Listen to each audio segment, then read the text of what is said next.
Hello, KBMD Health Family and Gut Check Project fans. It's time now for episode number 60 with my awesome co-host here, Dr. Kenneth Brown. I'm Eric Rieger. Dr. Brown, I think with this episode, number 60, we must be a couple of fun guys. That's a pretty good pun, because today we're talking fungi. We are talking fungi. Mushrooms. So it's pretty exciting. I was watching on Netflix a show called Fantastic Fungi. Oh, Logsdon was talking about that. Yeah, and so a lot of people, if you get a chance, go ahead and take a look at this. Paul Stamets, I learned about this pre-COVID when Paul Stamets went on Joe Rogan. And at that time, he was talking about it, and they're trying to raise money. So I purchased the movie through Amazon Prime or one of those and watched it because they were supposed to go to various locations and show it at theaters, in really cool locations, like outdoor theaters and stuff like that.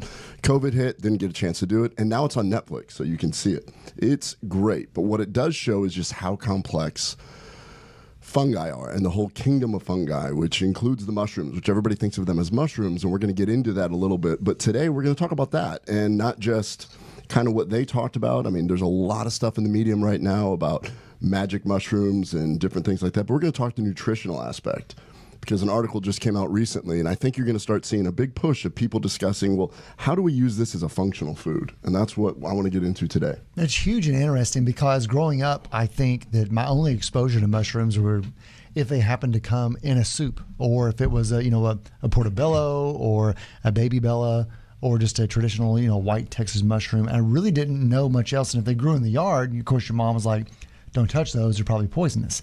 So I think it's kind of amazing how people kind of transitioned on this is actually something that could be very, very beneficial given the right circumstance. Absolutely. It's so cool. There's so much science with it. And you're right, it could be poisonous. Unfortunately, a good friend of ours, Dr. Russ Avron, gastroenterologist in San Antonio, if you're anywhere in that area, make an appointment with him. He's amazing. His chocolate lab ate a skull cap, I believe, and caused liver failure in his poor dog. He's really close to his dog. And so that happened to our pig. Oh, that's right. Snoop Hoggy Hog. Snoop Hoggy Hog. You had a pig. We did. And Snoop Hoggy Hog ate a death cap, and it was very sad, but it literally followed the timeline of what happens when a mammal eats. Is it a skull cap or death cap? Is it called a death cap? I was just assuming skull cap was another one. I didn't really know, but I'm barely getting into the ones you can eat, let alone of the ones that you're not supposed to. Yeah. So I think the death caps, at least in Texas, they'll follow the tree roots of oaks or post oaks, and we've got a lot of oaks. Oh, okay. And so where we lived at that time, and so he was kind of lethargic for a day or two. And then there was about 3 days where he was really energetic and hyperactive, and I hated to see it, but it's almost like there's this turn. It's about a 6 to 7 day cycle. Brutal. There's not a whole lot you can do. Regardless. I was just sitting there this morning. Actually, this morning I was, doing the news feeds, and of course something always makes it up on Reddit. There's a woman in Taiwan where her landlord won't fix leaks, and she was showing pictures of her bedroom where the leaks are coming down to the wall. It's becoming a whole wall. It's a mushroom growing apartment now. Really? Yeah, and she was just showing it's just like strips of mushrooms, and it was getting a lot of comments like, if is that this? Well, if that's that, then you can eat it, and that's good news. And other people are like, you're just breathing in spores, you're gonna die. Pretty sure it's not the best place to have mushrooms all over your bedroom, but that is part of it. I don't know if it is or if it isn't. We'll get into all of this about the beneficial aspect of mushrooms. This is not a show about what mushrooms can kill you. We're going to talk about how you can utilize mushrooms for your overall health benefit. And I was blown away by how healthy these are. People aren't talking about it. I always thought mushrooms were just something to add texture. That was it. Sure. Didn't really think much about it. No. Now, this is really cool, because we're going to even sample a mushroom dish that has the nutritional value of this. Is pretty cool. Yeah, I'm excited to sample it again. Speaking of cool, yeah, I want to give a shout out to the wonderful Dr. Kristen Villamure. That's how you say her name. Oh, yeah, right? our last guest, yeah. Yeah, Kristen. Well, she did something really cool.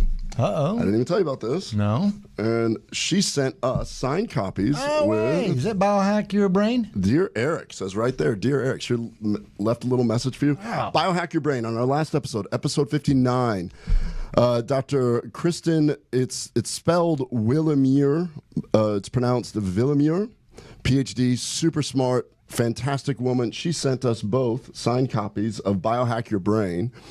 And I think she's going to end up coming out with edition 2 after she hears this episode, because I think we can help even biohack your brain more with these mushrooms. Dude, amazing. Thank you, Kristen. This is a very, very nice gift. And I mean, the feedback from that episode alone is really kind of amazing and ongoing, and people are wanting to learn from her book because we referenced it. But yeah, that's a smart cookie. And a study just came out today, sort of verifying everything she has in this book. A study just came out with a huge number of people that showed those people that eat flavonoids, which she discusses correct in her book, significantly decreased dementia later in life. Oh. We talked about polyphenols all the time, but today we're going to come off the whole polyphenol thing and talk a little bit about mushrooms, because I'm just excited. I feel like we're kind of pulling the lid off of this whole mushroom thing the way that we did with polyphenols, and we keep getting deeper and deeper. Well, let's do it. I'm ready to learn. Yeah. Let's go ahead and jump in. Before we jump in really quick, I was just thinking about this. I have not seen Mac or Marie around, and it's odd not to see them. Everything going okay with Mac and Marie? They are alive. Okay. And they are not in the country, as in the United States. They are in a country. So everyone is, everyone's susceptible, I guess. And as a family, we took a trip to Panama, the country. Not Panama Which City. on the news, those vacation trips looked amazing. Yeah, it wasn't bad. It was a great trip. I mean, it really was a wonderful family vacation. And we weren't trying to go around crowds. Unfortunately, we did have to go through an airport, so I'm assuming that possibly that's where the infection took place, but I don't know. No one knows. But all 4 of us flew in to Panama City. We immediately got to a rental car, and we drove 5.5 hours deep into the jungle down to the Zuelo Peninsula. We surfed, had a great time, and then we set up a test for us to be tested outside of the Panamanian International Airport at the Tocumen Airport. And we were advised that be sure and do it outside of the airport, because if someone happens to be positive, you can then quarantine yourself and then schedule your own subsequent tests to come back. So we did that. The only problem is when they called to give us our results, we were already in the airport. We didn't realize that there was that caveat. So when informed that Mac was positive on his antigen swab, ouch, that I said, well, do we need to leave? And we were informed, well, you're already on camera and you're there. You got to stay. So essentially, Mac was COVID positive. The Did he have any symptoms? Zero. No. Okay. No fever. Doesn't feel bad.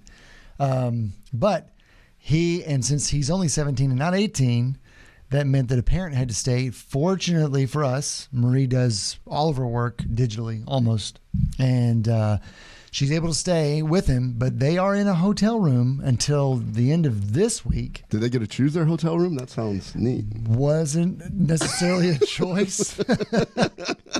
Wasn't a choice at all. And they're only in the room. And Marie and Mac both deserve huge credit because they've kept a great attitude. I don't think I could have pulled that off. But she took some funny videos when they first got there, because when they get their meals, they either flash the lights in their room or they buzz their room and tell them that they can go down the hallway. And this is a very nice hotel. The hotel's not old at all. It's very brand new. It's a Panamanian COVID hotel. That's where they're quarantining all visitors. There are 6 or 7 nice hotels that are quarantined for visitors currently. And they then have to walk down the hallway, and then an unmanned elevator appears with their food. And Marie took a picture of it. It's a very Stephen King-esque. Yeah, it sounds like a horror film. Yeah, where you're just opening. It kind of is. You're waiting for 2 little girls on tricycles. Like, here's your food. Yeah, very much The Shining. And I think if only for 5 days, it would be kind of funny. As we're approaching 14 days, no one's really laughing much. We're really ready to come home. I say on the news because all my employees, I showed up to work and they're like, "Hey, we saw Eric's family." I'm like, "You didn't see the whole family." Yeah, just half. But Marie gave him pictures. She was contacted from a local affiliate because, I think I could be wrong, but I think she has a client who has a connection. Oh, okay. And so they reached out to them, and Mac and Marie are both good sports, and they went along with it. And I want to say, just like they did, the Panamanian people, wonderful. This is very little to do with them. We're not above anybody's protocol. We went with it happened. We thought we were being cautious, and we're still going to enjoy ourselves as a family, and this is the risk that we took. I think that's great. I think the lesson here is when you come into a country, you have to be COVID negative, and we're all getting used to taking those tests before we go. And then when you leave, at least do it a day or two before so that you don't have to be part of the governmental process. Yeah. I mean, there's a couple of lessons certainly in there about the way to handle it, just simply because of the way the bureaucratic rules are. And it's no one's fault who's necessarily down in Panama. However, that being said, would we have traded in the vacation and the time that we got as a family to not ever have those experiences? I'd still say no. Yeah. And so would they. Those pictures were amazing. Panama just looked absolutely beautiful. Yeah, it was nice. Anything going on with you personally besides spending all your time trying to figure out how to get stuff to them in Panama? Oh man, that was not very much fun. Everything else kind of pales into comparison. I'm really not going to get anything else. Work, lots of work, and that's enough. Yourself? Well, because you've got something coming up with. You got a young one that travels and does some things. So this is relevant. So Lucas had a really good showing at one of the largest tournaments of the year called the KZoo tournament in Kalamazoo, Michigan. Him and his partner Nico Godsick won the doubles. Awesome. And then he made it to the finals. Unfortunately didn't pull it off because the winner gets to go to the US Open. So it didn't quite, but still a huge bracket, 250 some kids, the best in the country, and he made it to the finals. So super proud of him. But your son also overcame in the semifinals a 6-1 loss in the first to come back and win the next two, correct? Correct, yeah. So in the semifinals, he came out a little, but it just shows the caliber of play that's out there. If you don't have your game face on, you can, or if you're just not firing on all cylinders, and he's playing 2 matches a day every day for whatever 7 days in a row. Pretty wild and really cool to see that level of play. They streamed it online, so I was able to watch these matches, and and love that my son was able to give a very gracious and appropriate post-loss speech afterwards, where they kind of hand the mic to you, and you kind of get you understand what it's like when you miss out on something you want so bad, and they're like, "Okay, that's great. Hey, what do you think about that?" Put a mic in front of you. I think of the Naomi Osaka stuff that's going on, and how the media stuff, but so super proud of him, and we'll see what goes on. He's going to be doing some international traveling, and so we had a long talk about what Mac and Marie are going through and how we're going to do the testing now and how to make sure that you cover your bases and how to prepare that if you have to stay for an extra 2 weeks. I will say, Gage, when the news broke that that some people were going to have to stay because of quarantine, Gage was obviously negative, and he looked at us and he said, "Well, I'm getting on the plane." So he's back in Lubbock at Tech and getting ready for the fall semester. He's looking forward to just having a fall semester where they actually go to class. Yeah, like a real college experience. Yeah, totally. Super proud. Carla's taking tennis serious enough that now she's going to do online school. So she's joined the more competitive group at the Lakes, where they practice in the morning and do stuff, and so she's doing some fun fitness. This is the only thing. She came home and she was like, "Yeah, they hired this fitness guy, and he's talking about fast twitch muscles and doing this and explosive power, and we were doing all the exercises that you make me do." I'm like, "I'm telling you, you guys think I don't read? I mean, I'm telling you."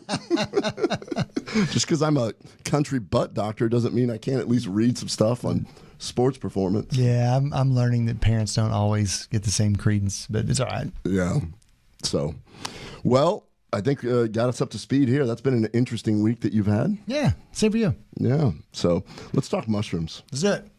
All right, so I want to talk a little bit about the nutritional value of mushrooms and the effects on the microbiota. We always talk about the microbiota, and I had no idea that mushrooms, in fact, there's very little in the literature about this, about the effect on our gastrointestinal health through mushrooms. We'll eventually get to that. Before we do that, we got to talk the mushrooms. The beautiful mushroom that everybody thinks about, which is the fungi. The actual thing is, this right here is the cap. Mm-hmm. Underneath the cap, you've got these gills underneath that, and you've turned a mushroom over and seen the little lines that are there. And then below that is the basically the stalk or the stem, and then beneath that you have the mycelium. What you'll learn if you watch Fantastic Fungi is that it's all about the mycelium. This that we eat, that we think are mushrooms, this is basically a sexual organ. It's what they call a fruiting body? It's the fruiting body. Underneath those gills, right through here, is where all the spores are made. Mm-hmm. And I remember, what was his name that we had in the podcast that knew everything about mushrooms? Oh, that was early on. Cooper Reed. Cooper Reed talked about it like it just flowed off his tongue, and I was like, what's he talking about? He used the word gills, spores, mycelium, and I'm like, what? Well, the mycelium is fascinating because that's basically, without the mycelium, we don't exist. The mycelium it's so cool. Just watch Fantastic Fungi. But we're going to talk about the fruiting body right here, because this is what we know more about mushrooms, about what's going on. Underneath here are the spores. They release trillions and trillions of spores. You actually breathe them in, whether you know it or not, all the time. Mm-hmm. We live in harmony with this organism. It's not a plant. It's not an animal. It's somewhere in between. And we exist because of this. Yep. And I had no idea that this fruiting body is so good for you in so many different ways. So that's what I want to talk about. Let's do it. All right. From a nutritional standpoint, we were working today, and you're like, I hear all this stuff. People throw out names, and you hear things, enoki, shiitake, and crimini, and oyster, and all these other names of mushrooms. There's some really cool names also. Reishi. Oh yeah, well, there's reishi, lion's mane, but then there's just really wild ones. If you watch the Netflix special, he just starts rattling off purple-headed dragons and things like that. There's over, I'm going to get it wrong, I'm going to get all this wrong, but 1.5 million different species that we've identified. I did not know that. It's like some crazy number, like way more than plants and everything. So from a nutritional standpoint, that's what I want to talk about today, because I want to have a few other experts on to discuss some of these other aspects. But I've always kind of viewed mushrooms as just this filler that you just put into soups. Yeah. Or whatever it is that you want to do, salads. It just adds a little bit of texture to things. So I pulled the nutritional facts of a few mushrooms, very, very common ones. Brown mushrooms, also known as crimini mushrooms. Total fat is 0. Total cholesterol is 0. Total carbohydrates is 4 grams. Protein is 2 grams. And the fiber content is 0.5 grams, which is 2%. So 4 grams carbohydrates, but 0.5 of it is fiber. Then you go to shiitake mushrooms, which you'll find in Asian food all the time. And same thing about cholesterol and fat. It's the same process. This one also has 2 grams of fiber, 12 grams of carbohydrates. And then oyster mushrooms, it's got 2 grams of fiber as well, protein 3 grams. Now, the aspect which I was unaware of is the incredible micronutrients in it. It's one of the only ways to get vitamin D outside of sunlight. Wow. It has a significant amount of selenium. In fact, a small serving of crimini mushrooms, which would be like 5 small mushrooms, is 31% of your daily selenium that you need. And we have a hard time getting selenium in our diets. Mm-hmm. That's actually why I eat like a Brazil nut 3 times a week. I was going to say I eat pecans. Yeah. To try and get that in. And then other nutrients like copper that you don't think of, zinc, potassium, thiamine, all of these things, and even iron are in slightly different concentrations of these different mushrooms. They're all slightly off, but the micronutrient component of this is incredible. Copper is one that I don't really pay much attention to, but then I realized, well, it's part of a cofactor in a lot of different things in your body. It is. And so that is the mushroom content or some of the nutritional values of some of the more common mushrooms. So if you're going to take these mushrooms, make a stir fry or a soup out of it, all you're going to do is put 5 of these mushrooms, 5 of each kind, into whatever it is. And what you're going to end up with is a total of 100 calories, no fat or cholesterol, 4.5 grams of fiber. So that's 70% of the fiber that you need in your whole day. 6 grams of protein. So for me, 200 pounds, somewhere around 0.8 grams per kilogram. So slightly north of 70 grams of protein. I get 6 grams just in the mushrooms. Nice. And that's kind of what I aim for, is around 72. But the real key to these are the micronutrients. It's like 64% of your daily selenium, 64% of your daily selenium, a ton of vitamin D, and a lot of B vitamins that I didn't talk about before, along with copper like we're talking about. Okay. So learning about this, we had a little bit before we started the show. We did. So couldn't resist, honestly. What we did is we made basically, it's kind of, I don't know, what would you call this? A saute of... Number one, it tastes incredible. So with this, in this, let's call it a stir fry. In this stir fry, there is half a pound of grass-fed, grass-finished meat. We have half a bag of spinach. There's those mushrooms that we discussed in those ratios. And what this comes out to is that with the grass-fed meat, the spinach, and this doesn't include the nutrients from the onions and the other things to add a little bit of flavor, onion, garlic, the zucchini, you're going to end up with 30 grams of protein. You're going to have 6.3 grams of fiber. Well, I should break it down. The meat is 30 grams of protein. You add the spinach, that's 6.3 grams of fiber, 8 grams of protein, and 50% of your potassium. Wow. So you put the mushrooms in with this, and this little bowl here, which we're going to take a bite of, altogether is, the bowl was a little bit bigger when we started, is 500 calories, 11 grams of fiber, 45 grams of protein, and like 90% of the micronutrients that you would need in a day. Mushrooms, spinach, meat. So take a little bite here. It is quite tasty. I'm going to let him bite so that you're not just sitting in silence while we chomp. But his has a little bit of hot sauce on the top, which I had some earlier with it, and it's also delicious. But all I can say is it's fantastic. And I'm a creature of habit. I could easily see myself doing this every day. So I would like to take credit for this. All I did is add the mushrooms, but this is kind of a staple in the bodybuilding world. I didn't realize. I started reading about this. This is what people will do. They'll put spinach and meat, and they will use this for the whole week, because then you add the mushrooms, and now you've got the micronutrients. This is essentially 2 bowls of this, and you're done with all the protein that you need, all the micronutrients that you need, and all the fiber that you actually need in a day.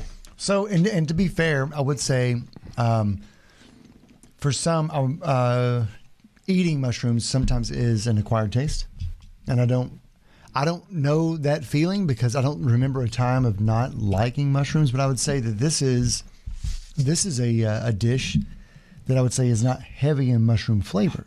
Wouldn't you agree? Like the way that it's kind of sautéed and put together. Definitely, it's almost hard to distinguish what is mushroom because they're so finely chopped. What is mushroom and what is meat? It reminds. The texture's the honestly, same. you asked me to kind of describe what it would be, and then you threw out stir fry, but it's almost kind of like a super healthy stroganoff.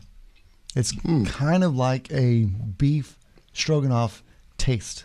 Yeah. Without strong mushroom taste at all. And I mean, I don't know. I think it's delicious. If I were to sit there, if you're trying to watch your weight and want to make sure that you eat healthy, or even if people with intestinal problems, a lot of people can't handle gluten. A lot of people can't handle some starches, which can result because of what we work in, SIBO, IBS. It can make it worse. This can be a very tolerable thing. And one of the things I really like about it is that you can get your body used to a certain thing every day. Oh, yeah. And then you can start expanding your diet a little bit. Yeah, I mean, it's really good. It's very, very clean. Like it's the fullness that you get just from the natural fat and protein that's in there is noticeable. So you probably won't overeat it. you'll feel satisfied and you won't have a letdown because there's not a bunch of high carb sugar content inside. So let's talk about that. Why is this so satiating? Well, on the Huberman lab, he talks about how your body, your vagus nerve, actually sends an immediate signal that when it has reached a appropriate fat and amino acid content. That's the key here. So when you have a food that has a high amino acid content, and then in addition to the micronutrients, there is a immediate signal that sends to your brain, and it turns on a hormone called leptin. Leptin tells you that you're full. It's the exact opposite that happens in the food industry, which very highly processed packaged foods, they purposely make it with the emulsifiers that it actually, well, the emulsifiers that make it shelf stable, but the emulsifiers actually do micro damage to that nerve, and that signal gets lost. So instead of turning on the I'm full hormone, it turns on the I'm not getting enough nutrients called ghrelin, and you get hungrier, which is why you can eat a whole bag of Fritos or whatever your just crappy chips or anything. The food industry hires PhDs to figure out how to make it so that you will eat more of what they're making. If you're still hungry, you're still buying more product because you're rifling through whatever they just sold you. So a really simple way, if you're fighting, I'm not going to go so far as saying you're fighting food addiction because I think that's a whole separate deal. But if you are somebody that fights cravings, a really good idea is to have something like this on hand, eat a cup of it, and then wait 15 minutes, then open up whatever vice that you feel necessary that you have to do, because you're going to end up eating less of it because you've already turned on this hormone that says we've had enough. Yeah, no, I agree. It makes sense. I mean, quite honestly, when I was much younger and coming out of college, I didn't have the best eating habits, and I would say I was falling into the pattern of being an overeater because I wasn't satiated. What was that crap that you would eat, like a Yoo-hoo? When you were when you were a driver, what was it you would eat all the time? When I was in college, Yeah. It was called a milk chug. Yeah, a milk chug and a fried pie. I can't believe a milk chug and a fried pie. And now we're talking or a milk chug and a fried pie, or sometimes I get a package of ding dongs. That was the pinnacle of health. So the package of ding dongs are there to make you eat more ding dongs. That is for sure, and the nutritional value is essentially none. So that's that. So today you were like, we're going to talk mushrooms. I'm like, yeah, I want to talk mushrooms. Let's get into this. And first thing you said is, I hear these names, but I don't. Is there any science on this, or is this just people saying, oh, you should eat reishi or lion's mane or whatever? I think there's chagas is another one that people always talk about, and all these different ones. Cordyceps is one. Sure. And how are we quantifying? How are we quantifying what we're measuring, and how do we qualify that the data is real?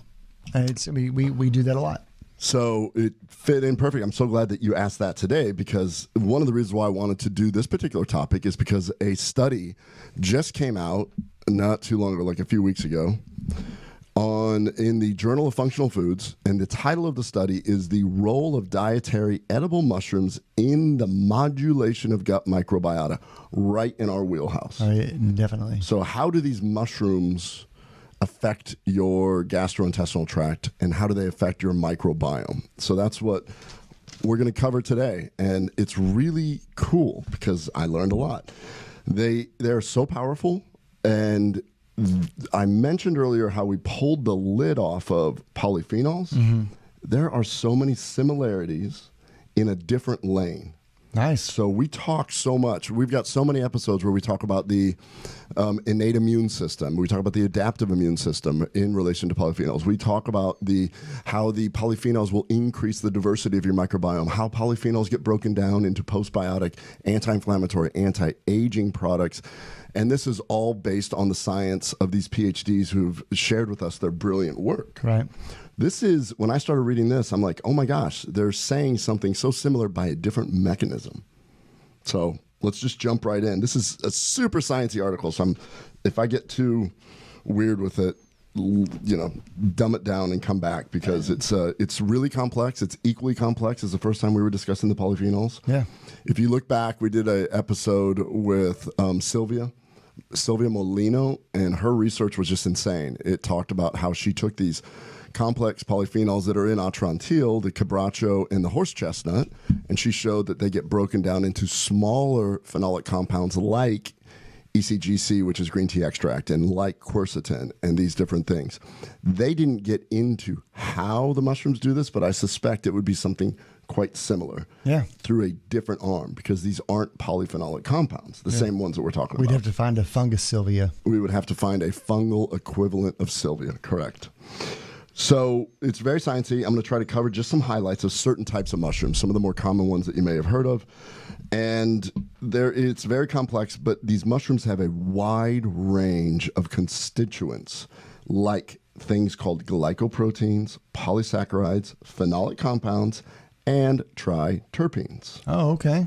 So we talk about terpenes when we're talking about CBD and cannabis and things. Yeah. All right, so the first one that they covered was reishi. Mm-hmm. Now, reishi has been well known for its anti-inflammatory, anti-tumor, something I didn't know, acetylcholine esterase inhibition. So we talk about that when we look at the episode with Angie. What was the title of that one? Anyways, when we talk about dysautonomia, acetylcholine has a big role. If you read Biohack Your Brain, she's got supplements to increase your acetylcholine. They do that by decreasing acetylcholine esterase. And reishi has significant anti-allergic properties. So what these team of scientists did, and this is out of China, where mushrooms have been used forever, so it's more widely accepted that that is a functional food. These guys summarize that reishi influences the gut microbiota by improving the intestinal barrier, improving the intestinal barrier function, increasing microbial diversity, and it does a shift where it reverses bad bacteria and increases good bacteria. Very specifically, reishi consistently would decrease Bacteroides and increase firmicutes. Anyways, Firmicutes.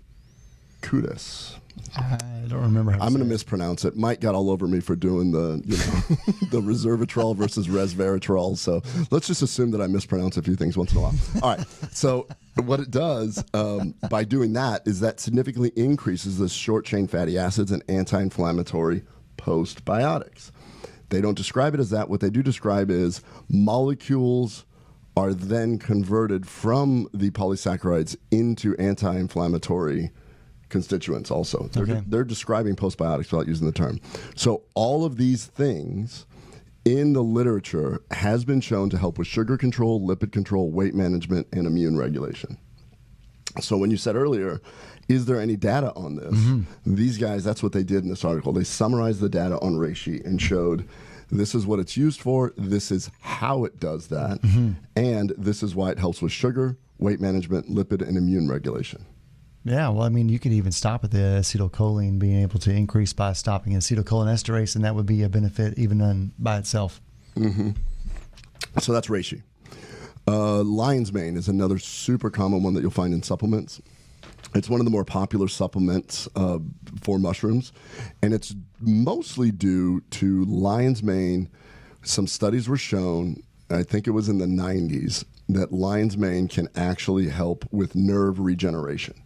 So it's been used a lot in the neurology world. And the reason is they believe that the beta-glucans that are in lion's mane show an anti-aging and neuronal regeneration property. The prebiotic component of the lion's mane has been shown to have a positive influence in changing the pH in the colon, which increases the ability of other bacteria to produce butyrate. And in inflammatory bowel disease models, ulcerative colitis and Crohn's disease, it decreased the inflammatory cytokines intraluminal that have been shown to cause the damage. And we've talked a lot about cytokines on this show. A ton about cytokines. While, once again, it improves the microbial diversity, and specifically, it has been shown to control the amount of Clostridium difficile that is being produced. C. diff is something really bad. If you don't know what it is, good. If you know what it is, I'm sorry, you probably had it. That usually takes place when your microbial diversity gets shrunk down due to antibiotics, and then the C. diff takes off unchecked. Now, studies also show that lion's mane proteins are similar to immunoglobulins, like IgG. So structurally, these proteins look a lot like Well, you might know it as SBI or colostrum. That's the immunoglobulins. And so those are the things that your body produces to help fight infections. Correct. So it looks like that, and this can result in this anti-allergy, anti-tumor effect. And so there's so many studies going on with lion's mane right now. Not so much in the Western world, but there's a lot of studies going on in the Eastern medicine world looking at that. I mentioned shiitake earlier. Did you have something to say about lion's mane? Yeah, I was just going to say, I mean, we've only gone in two, and both from reishi to lion's mane, there's a little crossover. And when you mentioned neurogenesis, possible neurogenesis with lion's mane, it reminds me there are other mushrooms too that we're not going to cover today. And no, cool. No, we're going to cover all of them. Oh, okay. We only have 1,498,000. It's a really long episode.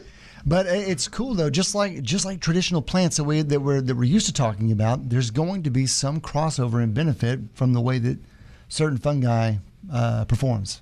I guess what I'm trying to say, because there are other neurogenic neurogenic properties of other mushrooms. There are other acetylcholine boosters in other mushrooms. Anyway, I was just kind of pointing that out, that there's complementary aspects. And they kind of get into that in the Fantastic Fungi, about how there's this symbiotic, sometimes competing, depending on what needs to be done. Yeah. Some mushrooms will augment each other. Some mushrooms will repel others. And this is kind of what it's showing, that from a nutritional value, these things do kind of the same thing in a slightly different way. Yeah. Where they're all kind of doing it. Like, for instance, shiitake mushroom. In colon studies, it is a potent anti-inflammatory. Specifically, the studies that they reference, it showed that it decreased interleukin-6, TNF-alpha, inducible nitric oxide. Oh, we talked about that. These are all things that we've talked about on prior episodes, usually related to polyphenols, and COX-2, while it increases the anti-inflammatory cytokine called interleukin-10. Very similar to what the polyphenols have been shown to do. They've just been studied a little bit more over here. So COX-2, just as a reference, if you've ever taken aspirin or anything similar to aspirin, you're basically blocking COX-2 with that. This is nature's way of at least injecting itself into stopping that kind of inflammatory process. Exactly. So shiitake, also what's really cool about shiitake is that the studies have focused on its effect on the brain. More specifically, multiple studies have shown that it can help with anxiety and depression. Now, this is through something that you're very familiar with. It increases BDNF, brain-derived neurotrophic factor. Yeah. Brain-derived neurotrophic factor, and decreases something else you're very familiar with, NF-kappa beta. Oh, yeah. We've talked about those too. So NF-kappa beta is like the first domino that starts a whole process of inflammation. And if that's always being tipped, that's chronic inflammation. BDNF is a protein. I'm going to say this, it's a factor. So let's just call it a protein. Yeah. So it's a protein that crosses the blood-brain barrier and helps decrease inflammation in the brain and helps clear out toxic aspects of it. So BDNF is one of the reasons that have been shown that eating a diet high in polyphenols increases your BDNF. Now we've got a shiitake mushroom here that actually has been shown to do something similar. Yeah, that's super cool. It's really wild. Now, as well, it increases nerve growth factor. So Dr. Villemure will love this because she has a whole section in her book about nerve growth factor and increases neurogenesis in the hippocampus. In Biohack Your Brain, she explains what the hippocampus does and how important it is and how relevant it is to memory and how you can regrow these nerves. And people didn't think that we could. Forever. I was taught in med school, once a nerve dies, you're done. So what are we dealing with today with our aging population? An increase in incidence of dementia. So possibly an early intervention with shiitake mushrooms could be something that could be arming your body to help that. Yeah. Another one that they discussed, which I'm unfamiliar with, but it was listed in this nutritional roundup that I found on mushrooms. It's called maitake, otherwise known as hen of the woods. You ever heard of it? All of the time. My dad often talked about maitake, and I always knew he was talking about his hen that was always stuck in the woods. Oh, wow. He named his hen maitake? Yeah, well, he didn't want it to be your taki. So, yeah, something like that. Terrible, stupid joke, really. You know what? It's okay. You don't have Mac around to listen to your bad dad jokes. It's okay. You can He fire will him call off me at out, mostly just by complete disinterest. So, Hen of the Woods, your dad's Taki, showed that it's richer in phenolic compounds. So it actually has some of these polyphenols, not the ones we talk about, ones that I've never heard of, but they're phenolic compounds nonetheless. And it has high levels of these beta glucans, which are very unique to cell walls, but it's the beta glucans that make these mushrooms functional foods. Studies have shown that it has an increased and profound effect on increasing anti-inflammatory microbial species. So basically, they showed that it will increase the species of your microbiome, which will keep bad bacteria in check. Right. It's kind of that whole yin and yang type thing. And it increases short-chain fatty acids producing species of bacteria. So what was really cool about the maitake is that it seems to focus more on the surrounding environment of bacteria so that these other mushrooms can let those bacteria break them down into good things. So it's all about signaling and getting the bacteria to grow. Kind of like we talk about with spore-based biotics, where they signal to have more of these, less of these. It's trying to manipulate this stuff after we get further and further into it, trying to say, oh, we're going to turn this into a drug so it does this one thing. You start realizing this is way more complex than we could ever single-handedly manipulate. 100%. So basically, it still works as a prebiotic, and it helps produce all these other beneficial bacteria. So we're not actually going to cover the other 1,499,994 or whatever we did.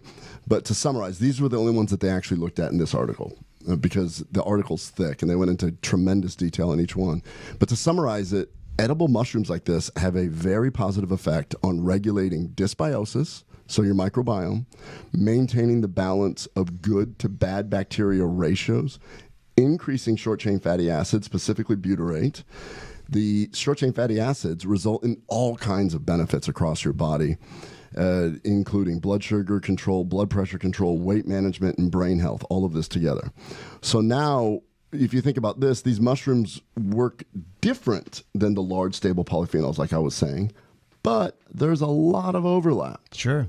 So it's a complement. It's a complement. I'm starting to see this beautiful Venn diagram. So our food right here, amino acids in the meat, we've got a bunch of polyphenols, colorful plate being in there with the spinach and the zucchini, and then all those mushrooms are in here. Mm-hmm. That is a Super Bowl. Yeah, and it's super good, period. So that is our first take on mushrooms. We've never done a mushroom episode. No, we haven't. And I'm just going to go ahead and reveal it. We've got a series of some pretty awesome guests lined up to come in and really kind of school us on some really cool, deep aspects of mushrooms, the applications, how to find out what to look for if you're utilizing mushrooms to improve gut health or similar. So this whole mycology world is really neat. Once you start showing a little interest. Oh, yeah. We're emailing people right now like, I'd love to come on the show. Can we talk about this? I'm like, wow, that's wild. Love to talk. Eventually work our way through to whatever. And if you guys have any things you want to find out, like, talk about how would you go about, what's the best way to, things I'm thinking about, what's the best way to learn how to find mushrooms in the wild? What's the best way? What are the best supplements that would, augment if I'm trying to achieve certain things? What are the side effects? Yeah. So definitely. We've got a great naturopath who's dealt with this a lot, uses mushrooms as a consultant. Mm-hmm. And he goes, I would really like to talk about some of the cons because all you hear is, the pros. And that's great also. I want to get into that. We've got all kinds of stuff. I think it's really cool that we're catching up on this subject matter too, because actually when we did have Cooper on, it was fascinating. And at the same time, I felt just really inadequate to keep up on the subject matter because he was, he was completely in a different country. And we were stuck here going, I'm not sure I'm following every single thing that he's saying, but all the way just from him saying, remember, it's the mycelium. And yeah. we were live at the time, so it's like, how do I ask what the mycelium is? Yeah, it was like that. And since that time, we've actually were inspired by Cooper to kind of really start digging in deep, and it's paid off. And I'm excited to have the next 2, maybe even 3 guests join us here pretty soon. I mean, eventually, if I can talk you into it, I want you to get another pig, and we're going to go truffle hunting. Ooh, Can we truffle hunt here? I don't know. Yeah, that's what we're gonna have. We're gonna have a truffle expert join our. Yeah. Totally. I don't know enough about it. I mean, the way I see it, if you're thinking about this, you're like, okay, I've never really thought about mushrooms. If you're like me, never really thought about mushrooms. And now I'm realizing if I've got my polyphenol ring here and I know quite a bit about the endocannabinoid system over here, and you need to fill that in. And now we're going to bring in the third circle to form this Venn diagram.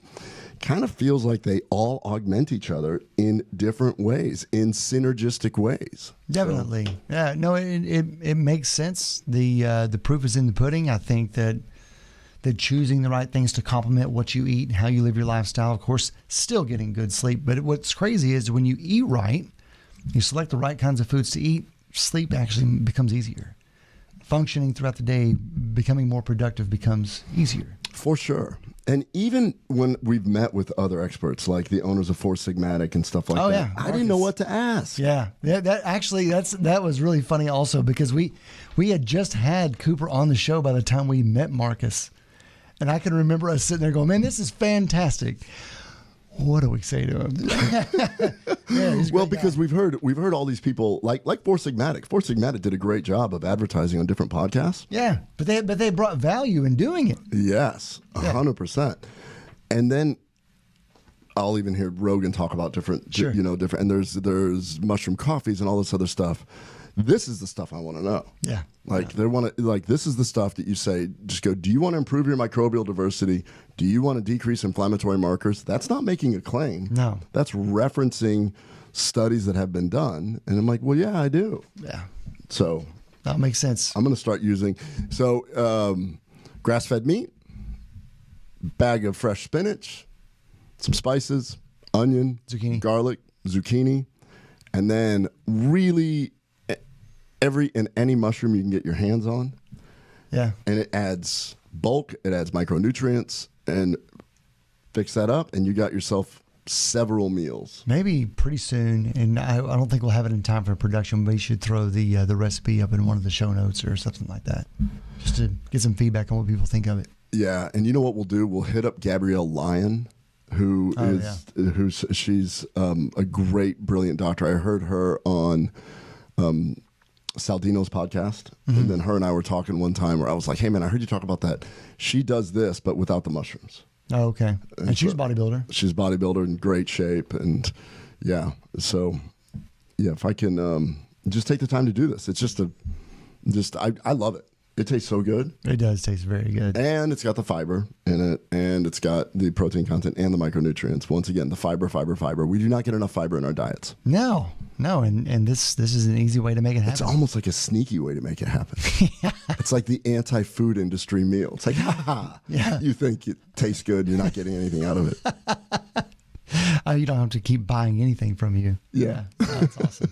Well, that's going to be all for episode number 60. Be sure and tune in for our follow-ups. Like and share. Dr. Ken, anything to add? Yeah, so we're really gaining some traction right now and having some fun. It would really mean a lot if everyone would just go to iTunes and like it, share it. Make some watches on YouTube, because getting some traction there is a big deal. Spotify. We're having some great guests lined up, and it's because we're getting a little bit of traction. And I learn a lot from this. I love the questions that we get, so fire them our way, and we can help out. I know somebody's going to ask, well, wait a minute, I thought you were going to talk about mushrooms. You didn't say anything about hallucinations or anything like that. No, those are some of the 1.5 million that we haven't gotten to yet. Yeah, just one of the 1.5 million. That's all.